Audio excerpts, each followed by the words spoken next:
നന്നാവുന്നുണ്ട് അല്ലേ? ആങ്കോണിക്ക് കൊടുക്കുന്നത് അപ്പൊ ഇത്തവണ അപ്പം കൂടാനേ അറിയൂ. അതിനമ്മാർക്ക് സംശയം ലവലേശം വേണ്ട, എല്ലായിടത്തും പറഞ്ഞു ഏൽപ്പിച്ചിരിക്കണം. നമുക്ക് അഭിമാനമാണ് നമ്മുടെ ശേഷാരനെ കുറിച്ച്. ആങ്കോണിക്ക് കൊടുക്കുന്ന ശേഷാരൻ കൃഷ്ണക്കുറുപ്പിന് നാട്ടുകാരെ അന്യനിയായിരിക്കുന്നു. അമ്മാവനെ വൃത്തിയാണ് മൊത്തം വൃത്തിയാണ്. ഇവിടെ മുടക്കില്ല. നമ്മുടെ താവളി അന്യം നിന്ന് പോയി സമാധാനമായിരിക്കും. അരുതമ്മ, അങ്ങനെ ചൊല്ലരുത്. സ്വപ്നത്തെ പോലെ അമ്മാവനൊരു ദിനം വരുന്നു എനിക്ക് കൊടുക്കാനാവില്ല. ഈ ഉള്ളവന്റെ ജീവിതം അവിടെ തുപ്പും ചൂടുമാണ്. പെറ്റ വയറിന്റെ ചൂടിനേക്കാൾ ഞാൻ കൂടുതൽ അറിഞ്ഞത് ഈ നെറ്റിലെ ചൂടാണ്. എന്റെ ഉറപ്പോ എത്ര ഭാഗ്യവതി, ജീവനും അക്കുറ സമ്പന്നനുമായ എത്ര മാതാവിന്റെ സൗഭാഗ്യമാണ്. ഈയിടെയായി അമ്മാവിന് ഏട്ടനോടാണ് വാത്സല്യം കൂടുതൽ. രക്തത്തിന് എളുപ്പച്ചെറുപ്പം എല്ലാം വെച്ചുകൊടുപ്പേ.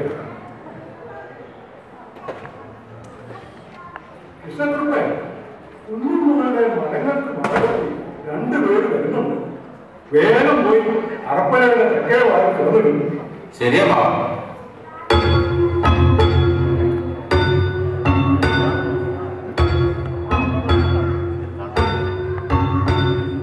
കൽപ്പി വരും. വേലിൽ നിന്ന് തളരാതെ അറപ്പനയ്ക്കകത്ത് എഴുതിയിരിക്കാം. ആലോചിച്ച് വശാകണ്ട. ക്ഷീണിതരായിരിക്കുന്നു കൂട്ടം. ഊണ് കഴിച്ച് വിശ്രമിക്കാം. ഒരു ഊണ് കഴിച്ചോ പരമേശ്വര?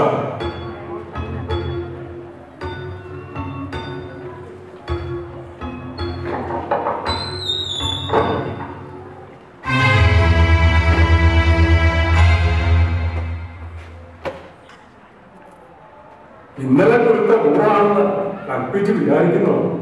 എന്നാൽ എടുത്ത സങ്കടമാണ്. ചെറുപ്പമാണല്ലോ, ആപത്തും ഏകമാണ്. ശത്രുമിത്രങ്ങളെ തിരിച്ചറിയുന്നത് വളരെ പ്രയാസം. അതിനാൽ വന്യ അബദ്ധങ്ങൾ ഉറപ്പ് നടത്തുകയാണ്. പള്ളി മേലാവും ആളും അകമ്പടിയും കൂടാതെ എന്നുള്ളത് എന്തിനാണെന്ന് അടിയൻ കേൾക്കുന്നതിൽ വിരോധം ഉണ്ടെങ്കിൽ കൽപ്പിക്കണം. കുറുപ്പെ, 8 വീട്ടിൽ പിള്ളമാരും തമ്മിമാരും കൂടി കലാപത്തിലിരുന്നു. ചില കരുതലുകളൊക്കെ വേണമല്ലോ എന്ന് കരുതി വന്നതാണ്. എന്താണാവോ മനസ്സിൽ കാണുന്നത്? ഇവിടെയുള്ള ആൾക്കാരെ കുറെ പേരെങ്കിലും സംഘടിപ്പിച്ചാൽ കൊള്ളാമെന്നുണ്ട്. മഹാരാജാവിന്റെ താല്പര്യപ്രകാരം വന്നിരിക്കുന്ന ഭൂതപ്പാണ്ടിയിലെ മുതൽപ്പട അനുകൂലമായ നിലപാടല്ല എടുത്തിട്ടുള്ളത്. അവരുടെ ശമ്പളം മുടങ്ങിയതാണ് കാരണം. രാജഭണ്ഡാരം ശൂന്യം. അവരെ എങ്ങനെയെങ്കിലും അനുനയിപ്പിക്കണമെന്ന് കരുതി ഗുഹാനാഥും ചാരോട്ട് കൊട്ടാരത്തിൽ എത്തിയെങ്കിലും തമ്പിയുടെ ആക്കാറുണ്ട്. ഒരു വിധത്തിൽ രക്ഷപ്പെട്ട് കുറുപ്പിന്റെ അടുക്കൽ എത്തിയിരിക്കുകയാണ്. മാങ്കുഴയ്ക്ക് തറവാട്ടിൽ അങ്ങ് സുരക്ഷിതനാണ്. ഒട്ടും ഭയപ്പെടണ്ട. നാം ചിലത് ഒഴിഞ്ഞാൽ തിരുവോണങ്ങൾ ഉണ്ടാകരുത്. സ്വതന്ത്രമായ ദുർഘോഷങ്ങൾ പറഞ്ഞു കൊണ്ടേയും വിട്ടു. ഒട്ടും മരിക്കാത്ത രാജഭക്തരായ നാട്ടുകാരെ സംഘടിപ്പിച്ച് ധനവും ആത്മനവും ശേഖരിക്കുകയാണ് വേണ്ടത്. മധുരപ്പടയോട് യാചിക്കുന്നത് നാണക്കേടാണ്. മഹാരാജാവിന്റെ ഈ രോഗാവസ്ഥയിൽ നമുക്ക് അതിനാലുള്ള സാവകാശം ഇല്ലാതെ ഏത് നിമിഷവും തമ്പിയും പെട്ടുകളും ഭരണം തട്ടിയെടുക്കും. അതിനിടെയാകാൻ നോക്കണം. അവരെ നേരിടാനുള്ള ശക്തി സമാർജിക്കുകയാണ് ഇപ്പോൾ വേണ്ടത്. സാധിക്കുന്നില്ലെങ്കിൽ കളിപ്പാട്ടുള്ളത്തേക്ക് തന്നെ പോകേണ്ടി വരും. യുവരാജാവ് ധൈര്യമായി തിരുവനന്തപുരത്തേക്ക് യാത്രയായിരുന്നു.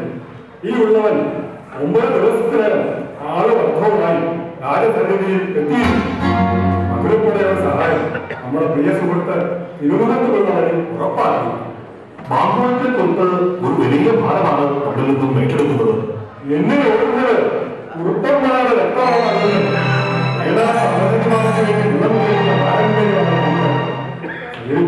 അനുവദിക്കാൻ പ്രമാദമായിരിക്കും. കുറുപ്പേ, രാജാവിന്റെ രക്ഷയ്ക്കായി വീടിനേറ്റും പറയപ്പെടേണ്ടിയിരിക്കുന്നു. ഏറ്റുമുട്ടലുണ്ടാവുമെന്ന് നനച്ച് അന്തപ്രശസ്തികളെ സുരക്ഷിത സ്ഥാനങ്ങളിലേക്ക് മാറ്റിയിരിക്കുന്നു. വിവരങ്ങൾ അറിയിക്കാൻ തിരുവനന്തപുരത്തേക്ക് ആളെ അയച്ചിരിക്കുന്നു. പ്രമാദം തന്നെ, പ്രമാദം. മാങ്കുളത്തിന്റെ ബുദ്ധിസാമർത്ഥ്യത്തിലും ഔഹിത്യത്തിലും നാം സംപ്രീതരായിരിക്കുന്നു.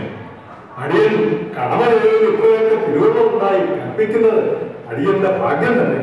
എന്നാൽ കൽപ്പിച്ചധികമായ വാക്കും വാട്ടിലധികമായ കൊതിയും കണ്ടും കിട്ടണം. എന്നാലേ തിരുവേദിക്ക് നല്ല പേരും നല്ല വാഴും ഉണ്ടാകും.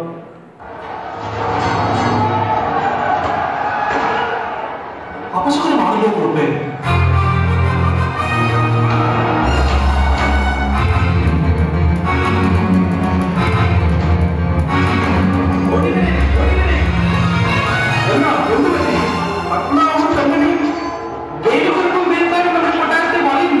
വഴിയിൽ കൂട്ടത്തോടെ ചാമാപ്പടി കണ്ടെടുത്ത് കൊള്ളുന്നു.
താനാണോ ചോദിക്കുന്നത്? എവിടെയാ പൈസകൾ?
നമ്മൾ പ്രാണം കാത്തതിന് വേറാരിന്റെ മാനം കാത്തതിന് അടിയന്റെ കടമ.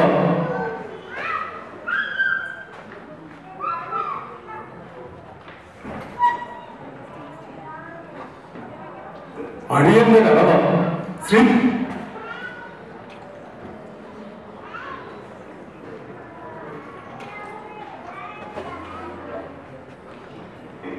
നമ്മൾ പ്രാണം കാത്തതിന് വേറാരിന്റെ മാനം കാത്തതിന് അടിയന്റെ കടമ. ശ്രീപത്മനാഭന്റെ ഗുണ. കുറുപ്പേ, നമ്മെ രക്ഷിച്ച ആ ഭ്രാന്തൻ ചാവാലുകളെ ശരിയാണല്ലോ, ആ ഭ്രാന്തനെ കാണുന്നില്ലല്ലോ. നമുക്ക് തുണിയായി ഇപ്പോൾ രണ്ടാം തവണയാണ് ആ ഭ്രാന്തൻ എത്തുന്നത്. തികച്ചും മനുഷ്യസ്നേഹം. ശ്രീപത്മനാഭ, കൊടിയ കാവാലികളിൽ നിന്ന് നമ്മെ രക്ഷിച്ച ആ ഭ്രാന്തൻ എവിടെ മറിഞ്ഞിരിക്കുന്നു?